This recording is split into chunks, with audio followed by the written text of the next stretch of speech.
All right, guys, we are here with Dr. Nathan Jenkins, our nutrition coach over at RP, and we're going to talk all things nutrition. But unfortunately, one of the things we are going to discuss is how Fern is a much easier client to deal with than I am. I also don't want to leave out the fact that we talk about Jay putting testicles in his mouth. Welcome to the best hour of their day podcast with your hosts, Jason Fernandez and me, Jason Ackerman. With more than 20 years in the business, as both coaches and affiliate owners, our passion is to help create world-class affiliates and coaches by building better boxes. Welcome to the best hour of your day.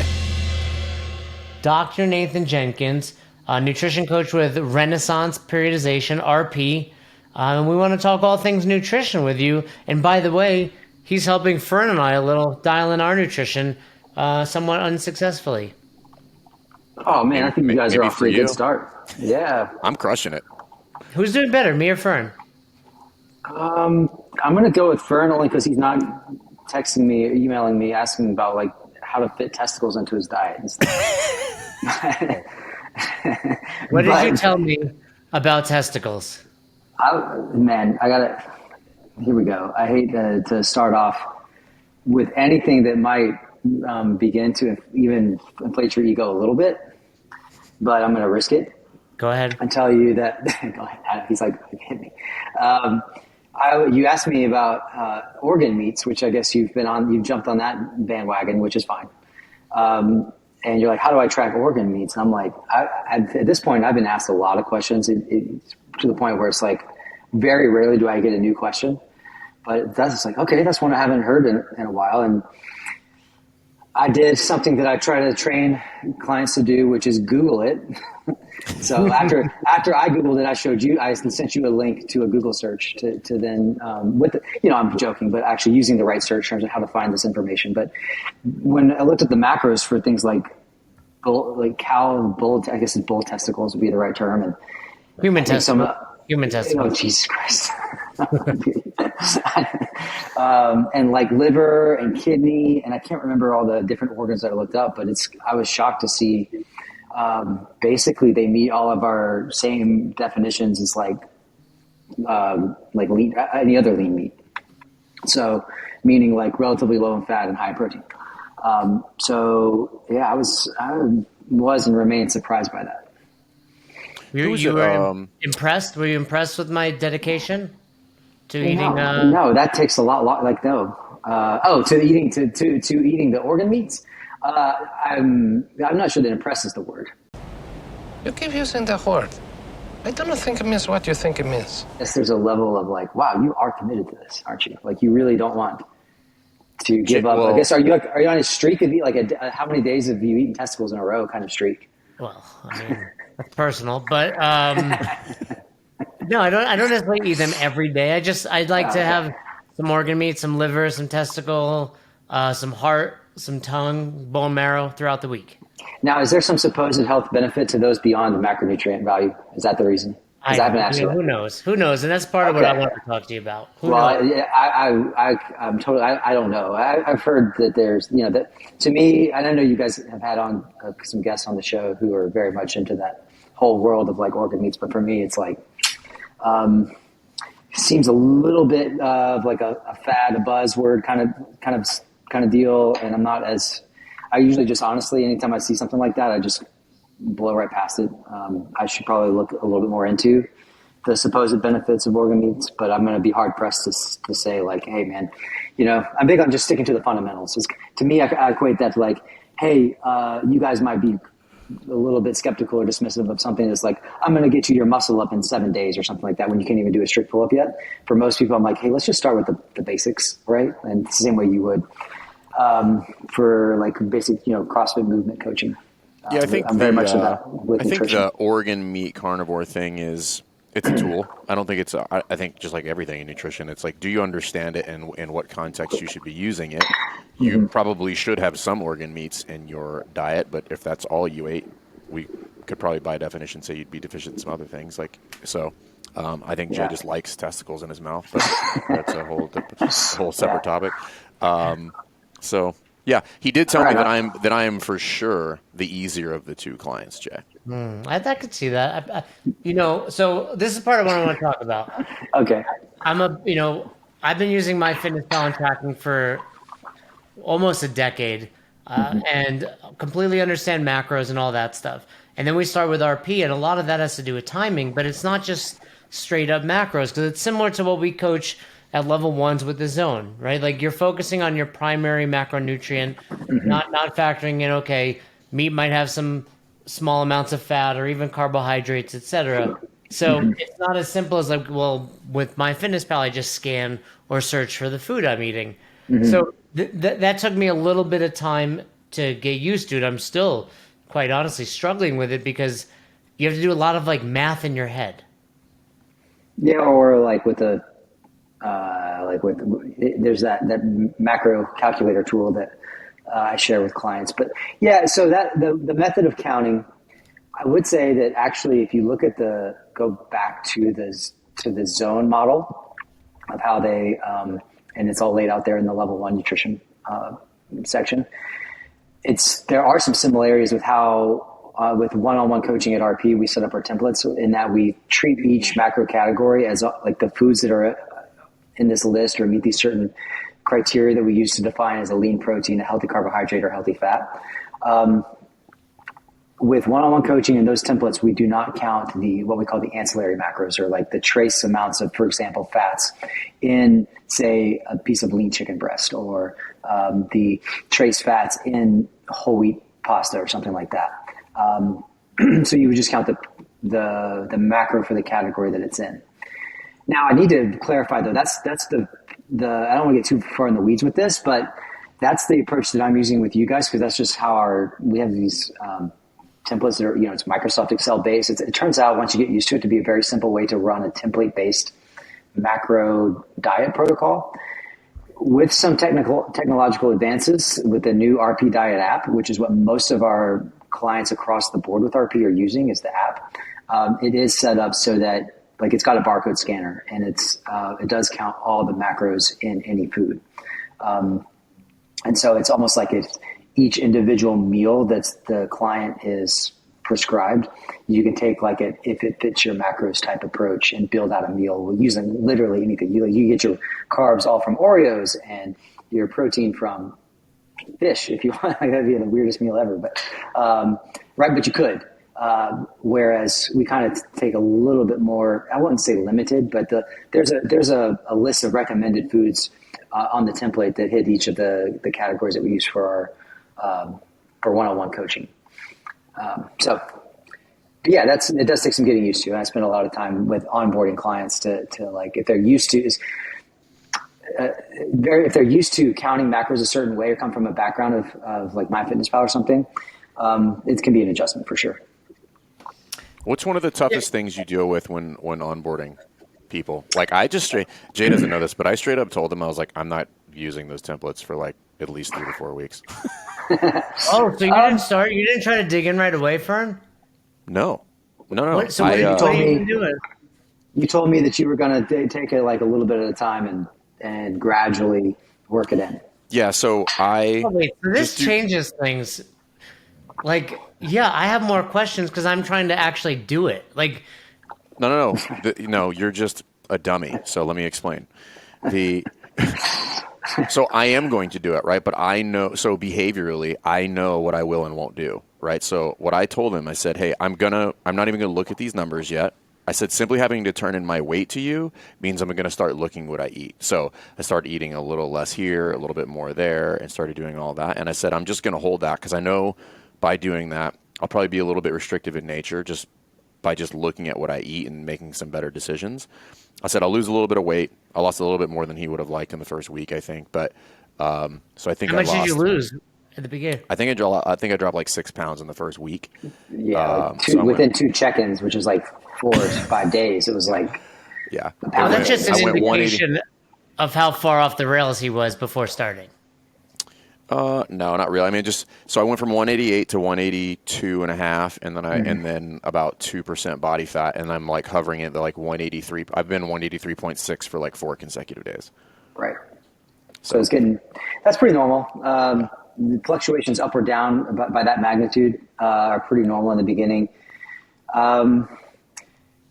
The most difficult part about onboarding, I mean, we're kind of touching on it in a broad sense. It's just a big adjustment a lot of times. But most of my clients are not like you guys. I have to say that, like, really, like you guys are. We're all professionals in the CrossFit world in some way. I believe both of you. I know Jason Ackerman. You said you've done some nutrition coaching in the past. Fern, I can't remember if you said you have or not, but minimal. But you've been in that world and know, and maybe I'm sure you guys have done other similar nutrition things here and there along the way over the years. I'll say I have two categories of clients. Ones that are generally like you guys have some background in nutrition, and where a challenge there is like whether things that people either think they know or think they've learned, we need to maybe unlearn some stuff as part of adjusting to the program. And that's just getting into some of the nuances and particulars of how we do things with RP and how I kind of do things as a nutrition coach. But that's maybe, I don't know, probably 10% or less of my total clients. For most clients, it's the everyday.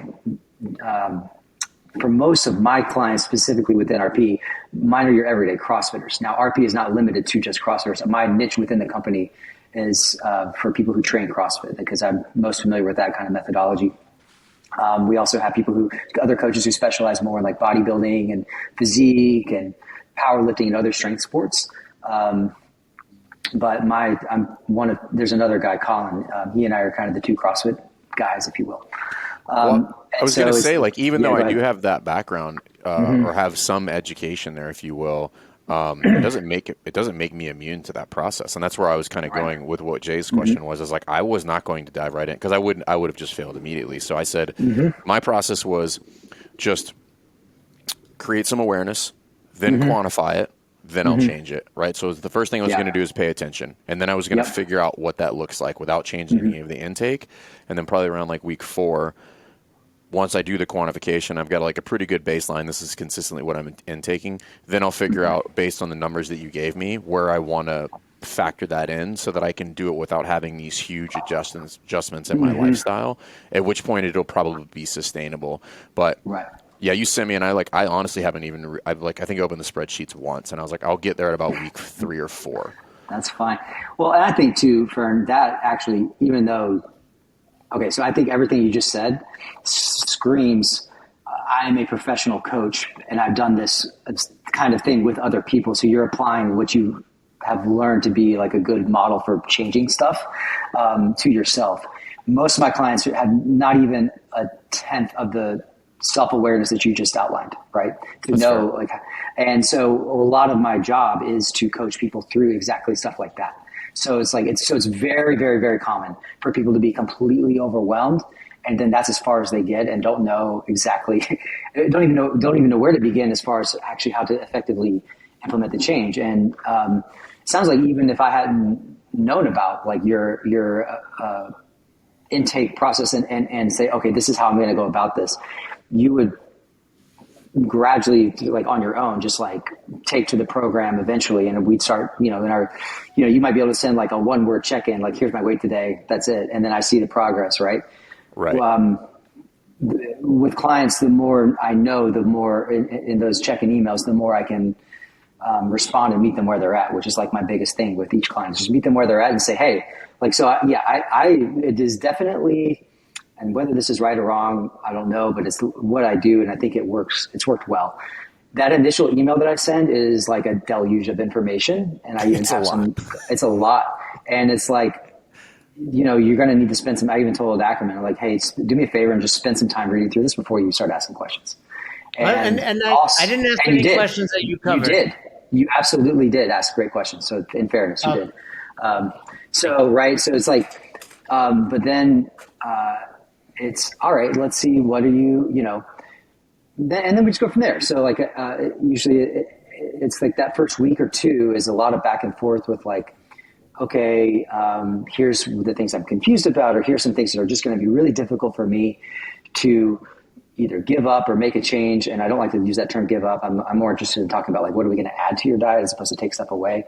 Usually it's adding a lot of protein and veggies, more than anybody's ever eaten in their life most of the time.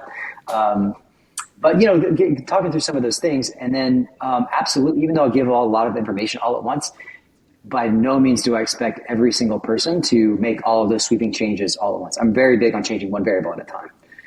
Just like any other coaching, right? When you're correcting somebody's movement, what are you going to do? You're going to focus on the biggest ticket items, that whole triage thing. This is the most important thing I want to address with this person for this movement. Same thing with nutrition. What's the biggest thing that we get? So Fern, for example, with you, based on your feedback, you said you've got one big training day each week, right? Like your big squat day. Yep. No, he said he trains. He said he trains one day each week. No. Dude. He trains it, I think 3 days a week or something. Right. But one of those days is a big squat day, and you even mentioned in your email, like, "Hey, I'm actually nervous about it." It's like one of those sessions that are so intense and so volume heavy and heavy loading that it's like, oh man, I got to get really amped up for it. It's like, okay, well then I would pick that day, one out of your 7 days each week, to really focus on getting closer with the nutrition than other days, right? So that you're optimally fueled for that big. So that start there, right, and then roll out the rest of the days from there, right? So, I mean, I'll tell you what I did. So, and by the way, anybody's listening to this, we haven't really discussed this because I wanted to save a lot of this for the call. But sorry, no, it's fine.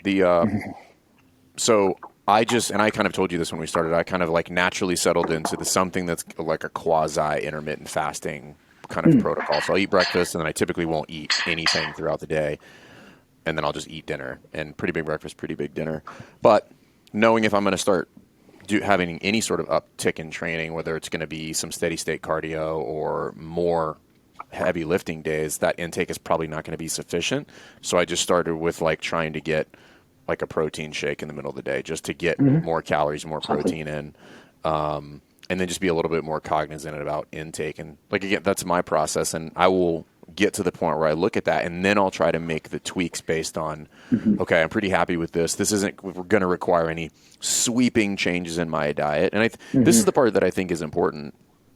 I just don't know that I could sustain any sweeping changes in my current lifestyle, being with like Jess is gone, the kids, my schedule is just crazy. I still travel a lot. So I was all basing it around like trying to find something that wouldn't feel overwhelming in change. Sure. Just like, hey, eat like a little bit more protein at these meals and just hammer some vegetables at dinner. I'm like, all right, I can bite off on that. That's fine. Well, when you pull up your template again, I hope you'll see now, and I haven't looked at it since I made it, honestly, but now that you're saying that, I remember factoring that feedback in, is that and intermittent fasting is actually something that comes up a lot. You did give me two versions. I do remember. I think I gave you one that is very much in line with that. That's like, I call it like a quasi IF approach, where the more of your nutrients are clustered around times where it makes more sense for your schedule and maybe natural inclinations to eat. One of the things we're known for at RP, and that people tend to, if we got any feedback like, man, that's really confusing or hard for me, is that meal timing aspect. But this is actually a good opportunity to kind of like address that. It is something that we consider, like any, I think, good nutrition program should consider meal timing. But if you look at, like, we have one of the resources that we have, we put out in various formats, is this pyramid that's like basically a structure of like order of priorities. And at the base of that pyramid is overall calories. And that comprises about 50% of the area of the pyramid. That's the foundation. And above that is macros. And that's about 30% of the overall picture. So right there is your 80% calories and macros. And they're interrelated, right? Because you get your calories from your macros. But when we also talk about macros, we're talking about how many of each one, and like percentages and that kind of thing. And then above that is meal timing, and that's only about 10%, right? So in other words, forget the numbers. It's important enough to kind of consider, but it's also a variable where you have a lot of flexibility, and something that if you're going to need to change or maneuver in any way to make it more conducive for the individual, then absolutely. I don't go so far as to say, actually maybe I have a couple of times, but it hasn't gone that well. A pure intermittent fasting protocol, like some sort of like, 16-8 or what is the 20, fast for 20 hours and eat in a 4-hour window. I mean, I can do that. you don't need a client doesn't need me, a coach, to write that for you, because the timing is just like, here's all your nutrients in this time, in this window, dump it all in a day. I haven't seen that. I have not, in my practice with clients, I haven't seen that end up being anything that's actually sustainable. People get it. The only exceptions are people who do like crazy kind of shift work. One guy I worked with was like an orthopedic surgeon who was in surgeries for like long periods and just really wanted his diet set up that way, and that worked well. But those are the exceptions. But when people kind of prefer or just need to have a longer window without eating, yeah, that's absolutely something we can do. And at least experiment with, right? Yeah. And then see how it goes. Like, just like anything else, this is something where I actually, there's like a Venn diagram between my approach to nutrition coaching and what I hear coaches in the CrossFit space from, like the CrossFit training seminar staff. And it's like, hey, let's let the results drive what we do next, right? Like, we can actually start out with a theoretical template for things, but it's all theoretical until we roll it out in the real world. I've got plenty of people who have like what I call like that quasi IF thing that it works for them. It's not what I would program from day one, but hell, I don't care. I'm not so set to my theoretical ideal that I'm going to just stick to it, like dogmatically. All right. Well, so, I mean, also just for the record, it was not something that and it probably doesn't technically fall in the IF just based on the windows are not exact, but like, it was also not something I set out to do. It was just a behavior that I settled into, and I was fine. Yeah. And I mean, my weight probably in a 10-year period has not left anything between 183 to 194. I mean, it has not fluctuated at all. I mean, I was probably 188 to 190 in college, and I don't move around a ton that much on weight. When you were a D1 athlete, what was it then? Probably around that weight. Yeah, probably around that like 180. That's when I had like 2 functioning calves, and probably most of my weight was. You notice how Doc threw in there when you were a D1 athlete. Yeah. Did he put that in his application? Did he mention that? Yeah, I put that in there. I was like, I don't know if this is going to factor into my macro intake, but 20 years ago I played basketball. There's a question on training background. Go look and see who you put it.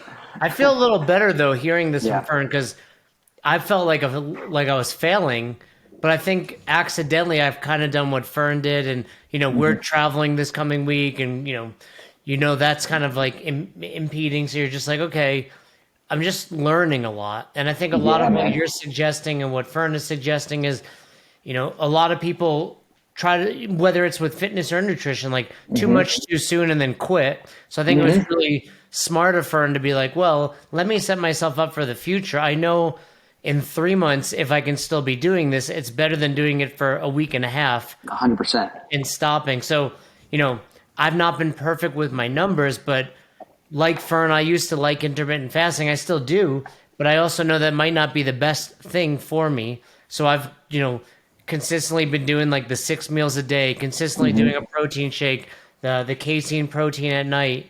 And, it's made me change some habits. Like I'm a late night, 8, 9 o'clock, but on the couch before bed, snacking. Yeah. And simply doing this, if I got one win, it's like, okay, I've been stopping my food at about 8:30 with that shake, and it's probably saving me 500 unnecessary calories. So it's one small win, but you can see that. And then we come back from our trip, and one thing you mentioned, Doc, that I think you have to change your mindset with RP is it's like, you don't need to track everything on MyFitnessPal. What you recommend is the more planning you can do and almost just pull those and I'm someone who can eat the same food 7 days a week, which I've been doing. Yeah, just, I do too. Less organized, but like sit down for 2 hours on a Sunday, meal prep, and then you're good to go. I am very much a big, and I apologize if my dogs start barking. I think somebody's walking by our house. Yeah, I'm kind of I get a lot of, it's all email, so I can't tell if I'm getting funny looks, but I imagine I'm getting funny looks from clients when I say, you know what, I'm not really in favor of tracking, at least not in the traditional sense that it's done, which is you get your MyFitnessPal app or whatever your tracker app of choice is, and you go throughout your day and just wing it and hope you hit your numbers somewhere along the way. That is almost always a losing strategy unless you've got something prepped and ready to go ahead of time. I'm speaking to like the people who are just starting out with nutrition, thinking about like, maybe it's going down maybe it's a fat loss diet or whatever the goal is, just getting your nutrition dialed in for the first time, give the meal prepping and the Tupperware thing a try. And get past a lot of people do it for the show and display on Instagram. I'm not interested in that, but it's just for building the habits and the routine. And it's just like anything else. So you front load the work, and it's stressful in the short term, but you get that long-term benefit.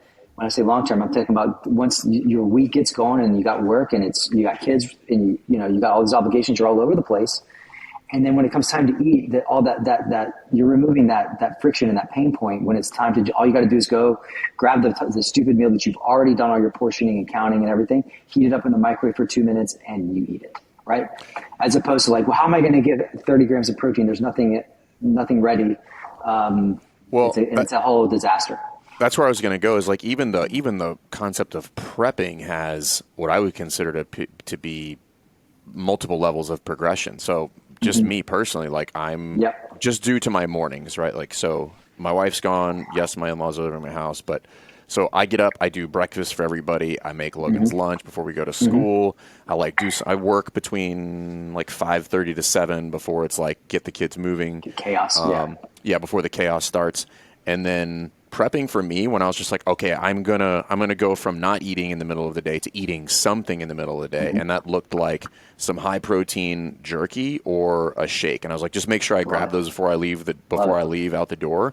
But I always just keep a shaker bottle and protein tubs at the gym, so I'm okay, that doesn't feel like prepping to me, and it doesn't feel overwhelming. It's just I brought a snack because I knew I was going to be deficient in protein intake because I'm only eating twice a day and I'm coming up probably 50 to 70 grams short. So how do I get 30? And I'm all right, that's easy. I can get 30 there and cover half the distance.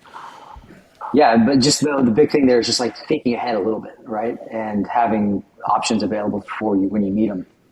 And that's huge. And whatever that looks like for, individual clients, I have that conversation with them all the time of all right, maybe it's and they're can I have one of my meals is a shake or a bar, or you said, jerky is you know what, if that's what you need to do, then that's great. Just move, you got roughly, usually it's 2 to 3 cups of veggies at each meal as well. Just feel free to move the veggies around. We want to make sure that people are getting those. But absolutely can be totally flexible. So one thing I was going to ask you is one of the things that maybe it's not contentious, but the kind of the intra portion of RP. So you guys are big on that. I didn't do that. So that was one of my questions for him, because I was this is unnecessary. The 10 grams of first of all, I feel kind of silly. You're talking about the 10 grams of carbs that you take in during a workout, Fern? Yeah, and he even brought it up. He's hey, this may or not be okay for you guys, essentially, because what I was referring to is typically those are not going to be what we would consider high quality carbs. Let's just no, they're powdered sugar, yeah, whatever. Do you guys get a lot of pushback on that? So the reason I bring it up is it is something that I bring up to anytime somebody brings up the RP, specifically if they're a CrossFit coach or a box owner, and I'm listen, RP is a performance based diet. It is effective if you use it. I do think there are some, how would I describe this? Some challenges there from a leadership standpoint if you're going to be doing that inside the box. Does your gym take programming seriously? Do your members take progress tracking seriously? TeamBuilder works with performance coaches from CrossFit to the NFL to bring an elevated experience when it comes to program design, tracking, and reporting. Take a free 14-day trial and get complimentary CrossFit programming by using promo code BESTHOUR.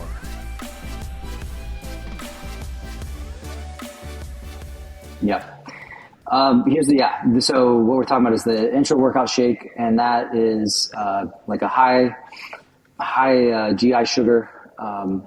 Usually mixed in the same shaker bottle with a whey protein, or if you don't want to use animal protein, then we can do a vegetable, plant-based protein option. But usually it's whey protein and sugar. And the rationale behind that is when you're working out, or usually right after the workout, is when the muscles are most primed for nutrient delivery and uptake. And so they're most sensitive to the uptake of whatever it is that you're going to deliver to them. And so what we really want to do is get that protein into the muscle. and also replenish, because during the workout we're using, to get into the science a little bit, doing a lot of that glycolytic pathway, and we talk about that a lot with CrossFit. Anytime you think, or you hear we're using the glycolytic pathway, we're doing high intensity work, we're using muscle glycogen, and for recovery, it's important to start replenishing those glycogen stores. So we use the workout shake to do that a little bit, and also to replenish that glycogen, and it also it turns out taking in a little bit of sugar facilitates the delivery of the amino acids in that whey protein. Okay, so that's sort of the scientific rationale behind it. Right.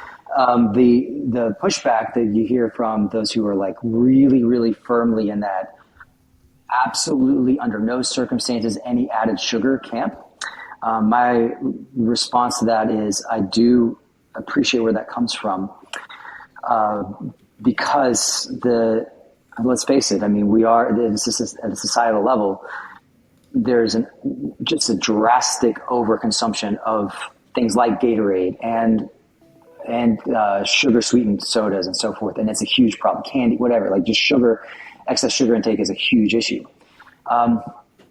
and so I just think it's using, like we talked about before. This is an example of something that's a tool, and the dosing is actually a really critical aspect here as well. My typical approach for a typical CrossFit class, an intra-workout shake for like a traditional model. I know you guys have different opinions about this, but the traditional model is like a strength and Metcon, right? Or like that kind of volume for a CrossFit class. Usually about 10 to 20 grams on the high end, 20 grams for me of sugar is going to go in one of those workout shakes. And that is factored into the overall carbohydrate intake for the day, which is usually anywhere from 10 to 20 fold of that, right? So you're talking about like 5 to 10% of your overall daily carbs in that shake. And I'm going to just make the argument that when it comes to sugar, the toxicity is in the dose, just like anything else. Right. And we are really, really, really low on the dosing. And also the timing is such that, I mean, I've done it also with like a glucose, like a tablet. CGM.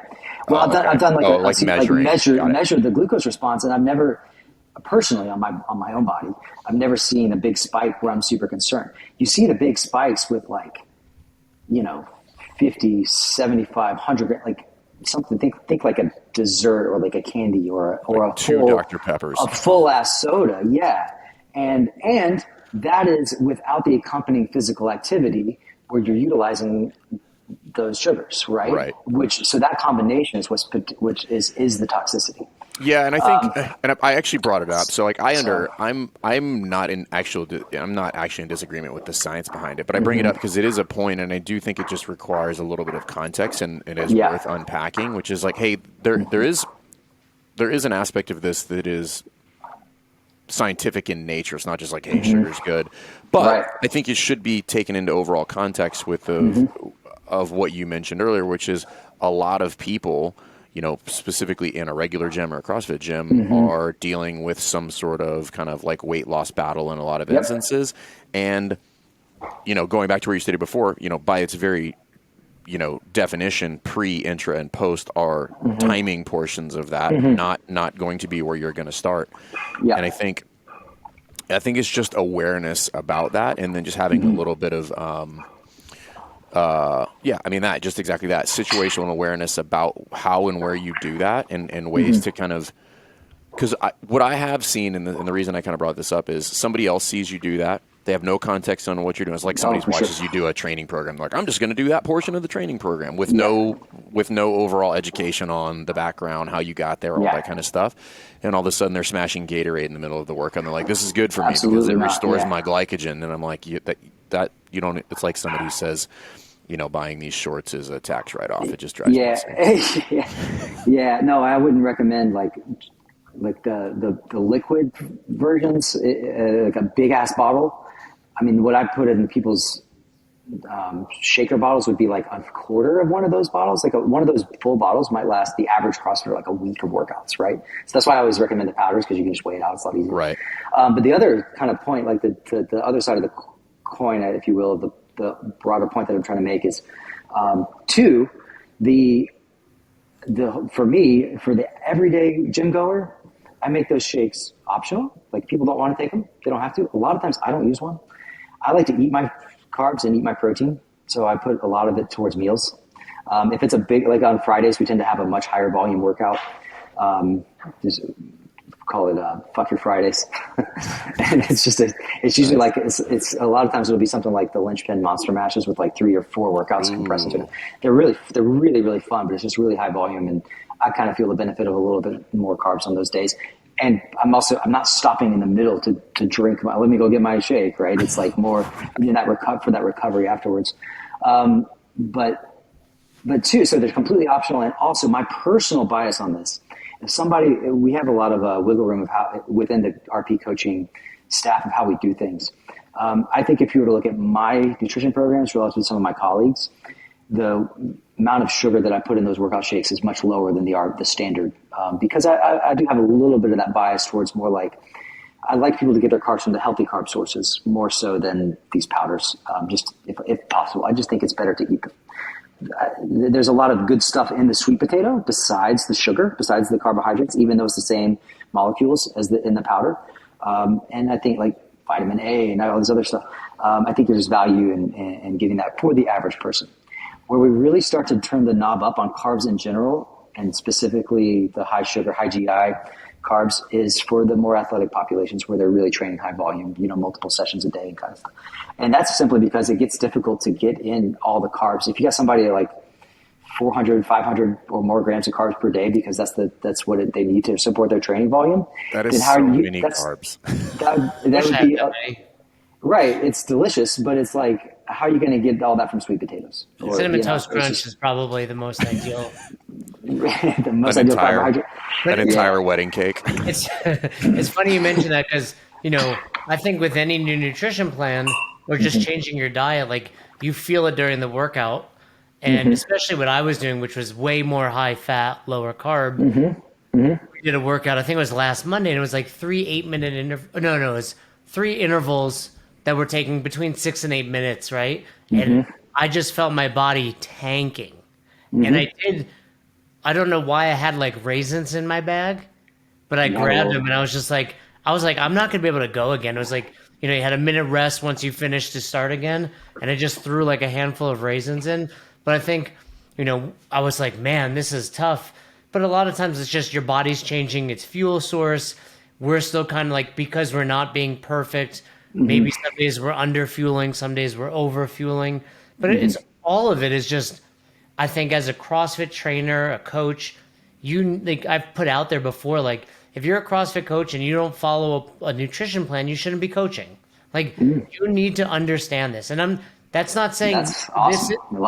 Right. And I firmly believe it, which is, part of all of this was, we met with you and we've talked to the founder of RP, Nick Shaw. Yeah. And, you guys have a partnership with CrossFit and the APN, and we're working stuff out with you. And part of it was we needed to do it ourselves. Like, that's what we do with all of our potential sponsors or our partners. Sure. Like, and certainly as a coach, like, and by the way, people were like, I don't want to say giving me shit, but the people that here, my opinion on people that object to what I post sometimes is often because it hits them in the feels. And those feels are often, oh, wow, I'm not being good enough at my career or my job.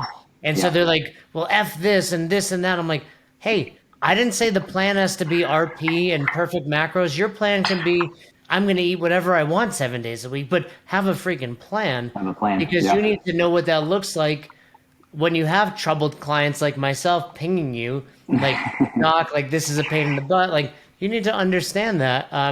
Or when they're like, man, I got smashed in that workout, I'm quitting. Right. Like, you need to know, like, now I know what that feels like. And if someone starts macros and cuts out a lot of stuff, they may feel like garbage for a couple of days. Absolutely. Well, I think your statement, Jay, just needs, like, I'll do what I do, which is I'll clean up your mess. So, what you're saying is, I get why people would, that would be the same as somebody getting upset as you saying, like, hey, you should be working on your movement. Like, nobody's getting upset about that, right? Nutrition just happens to be a contentious topic, right? You're not saying you need to be perfect. You're not saying that you need to have some sort of specific lean mass or body fat percentage. You're just saying you should be working on it and getting better at it so that you understand it just the way you understand how to execute an air squat appropriately. Absolutely. Like, that's what you're saying. You know, like, I'm not, like, we're both examples of that. Like, I've done paleo, I've done zone, I've done RP in the past. This is my second go around at RP. I've done different versions of intermittent fasting. And then for a long time, I didn't do anything because I've gotten at least a decent amount of reps in at all of those where I have, like, quasi-solid eating behaviors. And then every once in a while, I'm just like, okay, it's time to dial this back in. Yep. So it's not that it should be perfect, but from a coaching standpoint, you should be addressing it. I mean, for God's sakes, it is the base of the pyramid that we have. It's like, you can't pretend that it's not a thing. Well, that was a big part of it. Like, the people that were objecting to it, I'm like, this is literally the foundation of what we're doing. Like, how can you object to you shouldn't be coaching if you're not following a nutrition plan? So that was one of your iPad posts. Yeah. Environmentally conscious. And then then you get the so you don't throw a sticky note away every time. Yeah. And then you get the people that just like want to argue what they want to argue, where it's like, oh, there's plenty of good coaches out there. Like Bill Belichick's the argument. It's always like Bill Belichick, blah blah blah. And I'm like, well, we're not coaching in the NFL, right? We're not playing football. We're trying to lead by example. And yeah, there are probably some fantastic weightlifting and, dare I say, CrossFit coaches that don't eat well. They're probably overweight and can coach the hell out of the movement. Newsflash, that's not you. You're not good enough, right? And even if you were, why would you want to be that person? Why would you want to be the one random example that people can lean on for, I don't eat well, but I can still coach? Wouldn't you rather be the example of, like, go to that guy, he does it. He lives this. Yeah, well, there's... I would. By the way, hold on 1 second. See, I told you. I told you. Yeah, we have a live audience, everybody. In case you didn't know, we have a live audience. I gotta do that every time I end rant. But I think the takeaway there is that, like, maybe you could be that person, but we could all three agree that it would be very easy to identify a scenario in which your coaching would be completely stunted if you're not playing and you can't at least somewhat guide somebody down that road. You know, and I don't mean like you take them on as a nutrition coaching client, but if you don't have your reps in there and you're not paying attention to it, and you think that, and you're flippant about nutrition in the overall scheme of somebody going on a health journey, you might be good at coaching movement, but I don't think you're a good coach when it comes to overall fitness. Yeah. Well, sorry, but I mean, for example, like we said, like the NFL coach that doesn't eat right, it's like, for one, I don't know, how many positions are there in the NFL? Like, I mean, there's 11 players on the field on each side. Yeah. So. Right, so there's at least 11 positions, 22. Right? 22, right? Offense, defense. So it's like they probably all eat differently, et cetera. But we're not coaching, a sport. We're coaching health and wellness and fitness, and it's a very different ballgame. Yeah, where you're as part of that coach, you actually are the example. And isn't that like the big thing here?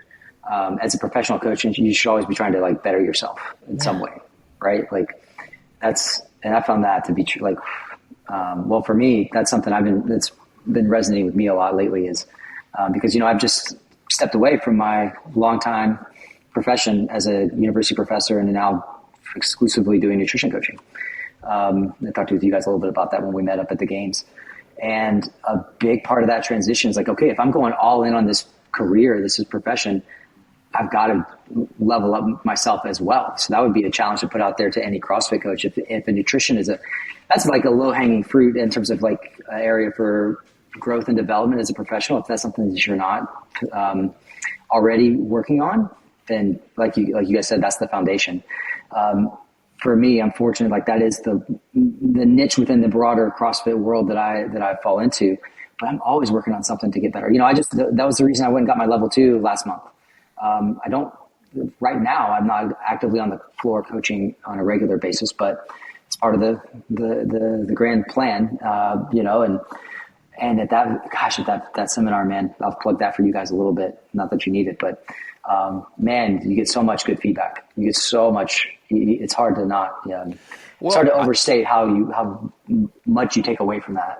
I would argue that even if you weren't planning on coaching, that the skill sets learned there would directly apply to coaching nutrition. Like coaching is 100%. Yeah, it's communication. Yeah. How you give feedback to a nutrition client is not vastly different from how I should and give effective feedback to somebody who's on the floor not moving well. Like, and I'm not going to say like, don't eat like shit. I'm going to be like, try to eat a little bit more protein. Just the same way I wouldn't say your knees are caving in. I'd say push your knees out a little bit. It's the same thing. Yep. And it's the biggest difference, I think, that's more challenging for being an effective coach on the gym floor is seeing things quickly, right? There's that speed and compressed like time element. Whereas with my work with clients, I get an email, I can read it, I can think about it and then respond. But actually their stat even becomes more and more, the more you do it, the more reps you get, the more effective you get, and the more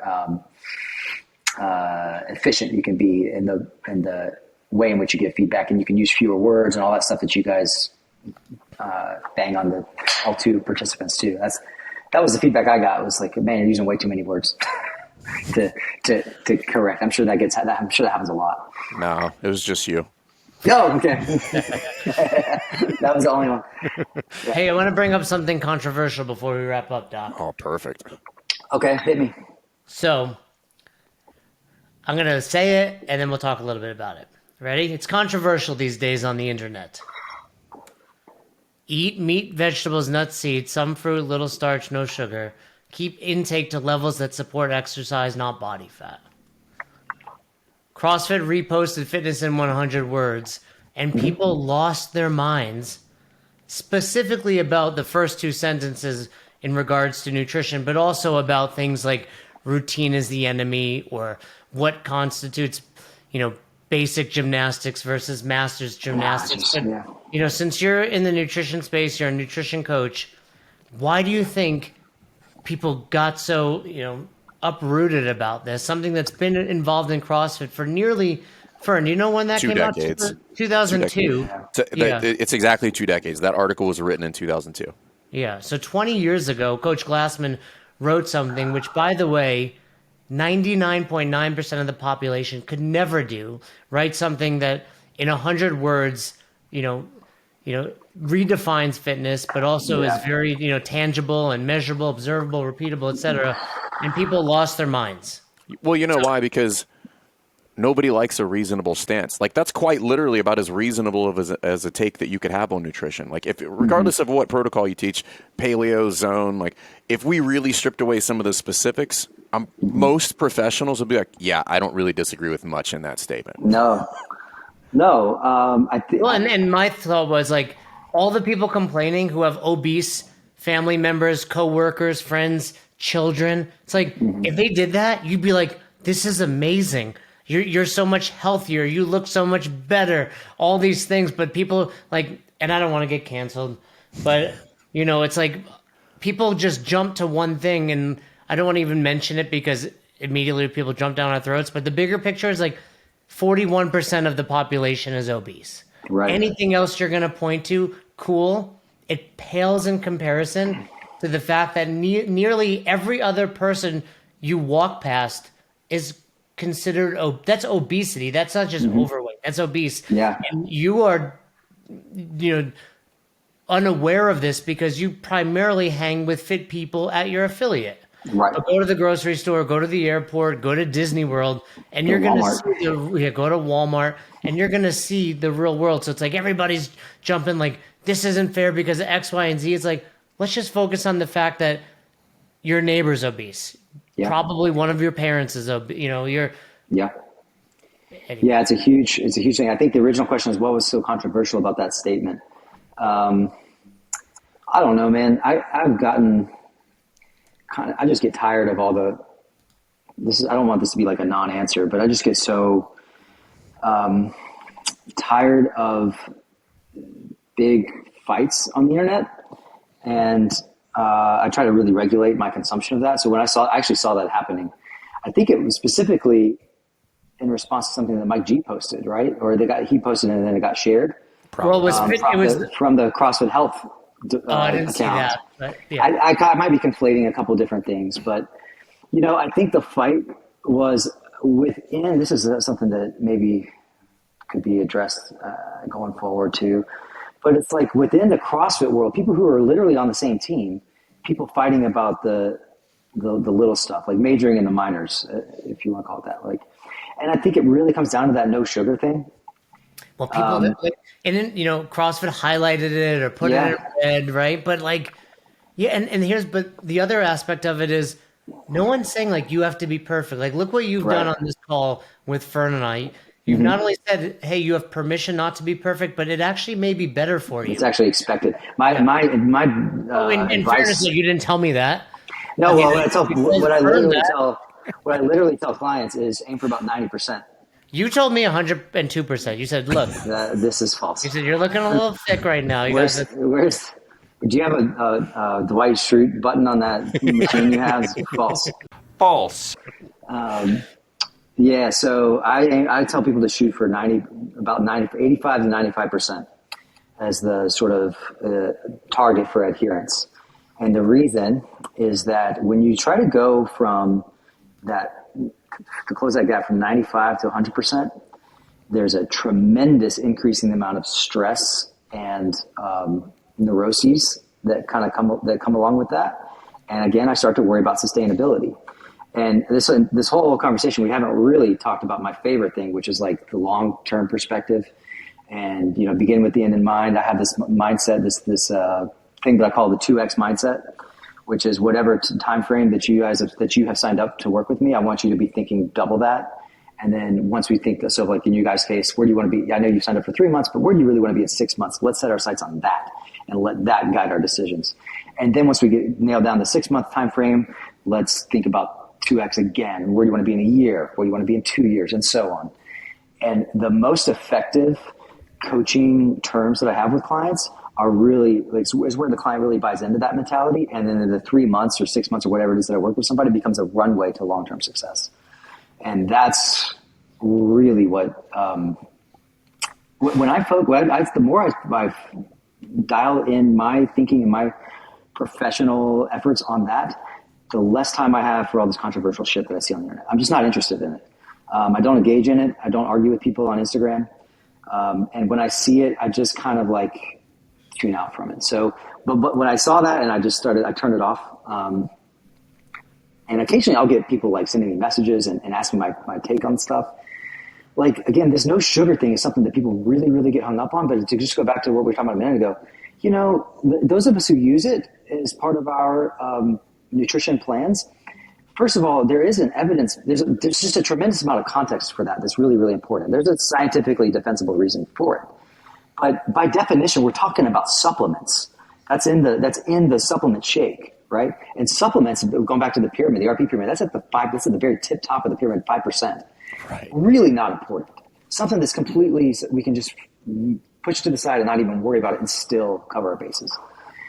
And so, if people were to, and I've seen this happen for some of our, like, we have there's very zealous CrossFitters, there's very zealous members of the RP community that really defend like the use of sugar in the workout shake. Like, look, it's not important, and it's such a small amount that it's really not going to be the problem. And that's something if the staunch defenders of the fitness in 100 words as written with that no sugar component versus like somebody who's literally on the same team trying to get people healthier using nutrition, if we're going to come at an impasse over that, then we're losing the forest for the trees.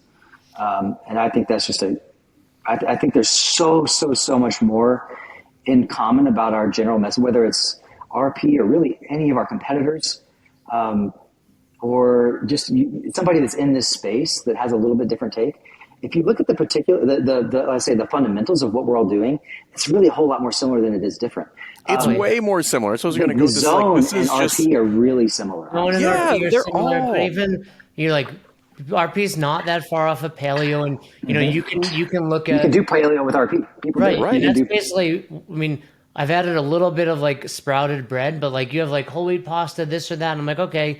In those cases, I have sweet potatoes, right? Yeah. But and the vegetables, like obviously have what you want there. But that was one of the things, because I know I came at you with like testicles and raw milk, and Fern brings up intermittent fasting. It's a great example. It works. Right, exactly. And you were like, go for it.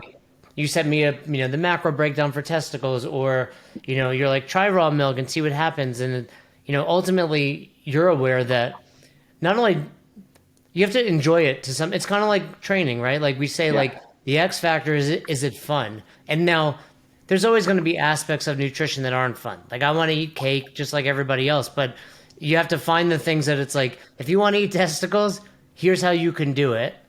Here are some other adjustments we might have to make. Or if you want to fast, cool, but here's some adjustments we have to make. And I think, going back to you taking the level 2 or just how to coach, like it's meeting people where they are. Yeah.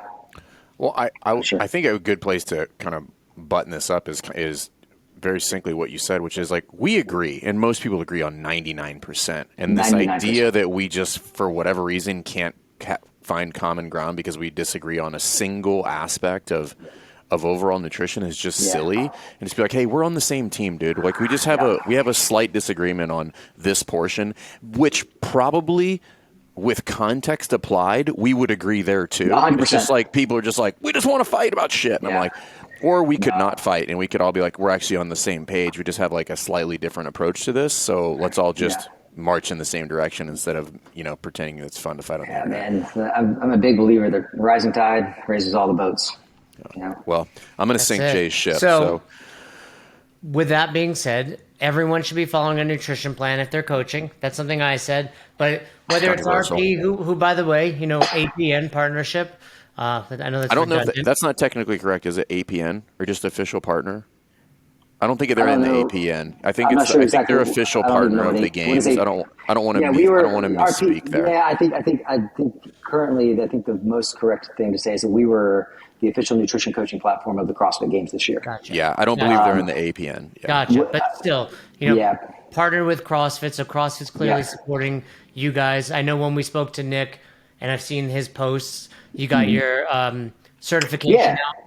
Yeah, the first one just actually filled up. But the RP has launched a nutrition coaching certification. We're calling it our level 1, which I hope means that there will be a level 2 at some point in the future, and I could probably get involved in creating some content for that myself. But right now there's a level 1, and the first cohort is starting up here, I think, next month in September. And then there'll be another cohort launched early in 2023, Q1 2023. So be on the lookout for that. Nice. And affiliate owners, you need to be bringing nutrition to the box. And, whether it's outsourcing to someone like Nate, or other coaches, or just talking about it on Saturdays or making it a part of your whiteboard brief, it is the foundation. And people that are acting surprised that CrossFit said something about nutrition, it's like clearly you weren't paying attention at your level 1, because multiple times we talked about, the hierarchy of an athlete, and every time the very base, the foundation of that is nutrition. And and I think it's very, very important that it's part of the culture at every CrossFit community, because, pull-ups are cool and snatching is cool and all that, but nutrition is where it's at. Nutrition is ultimately what's going to lead to the most success for your members. Yeah. Thanks so much for coming on. I will make you proud. Right now, Fern might be in the lead, but I'm telling you, Fern is often, very like this, even this like slow ramp, it's fast for him. You had to just be like, hey, Fern, how about, one less dessert a night? Because you eat a lot of those, right? Cut those out. And then it's going to be like this. Jess is going to come home. Jess is going to come home, and it's going to be downhill because they're going to just be partying. And I'll be totally fine with that too. Where's the popcorn emoji? I'm over here like in my inbox with just the popcorn. Watching you guys. This is awesome. But we appreciate you coming on. We'll get you back on to talk about our progress maybe in like a month or two. See how we're doing. See how the 6-packs are coming along. You guys can do the show without your shirts. Actually, I should not suggest that because we will. Jay, you probably will. I know you will. I just posted it on Instagram. All right, Doc. Thanks for coming by. All right, thanks for having me, guys. Thanks for checking out this episode of the Best Hour of Their Day podcast. We appreciate you listening and choosing to have us help you in your passion for coaching and affiliate ownership. You can find more episodes just like this on all podcast platforms. If you're interested in learning more, you can reach out to us on any social media platforms, or you can visit www.besthouroftheirday.com to book a call. If you found this episode helpful for you, please share it so that we can help other coaches and affiliate owners to help build a bigger and stronger CrossFit community. Thanks for listening.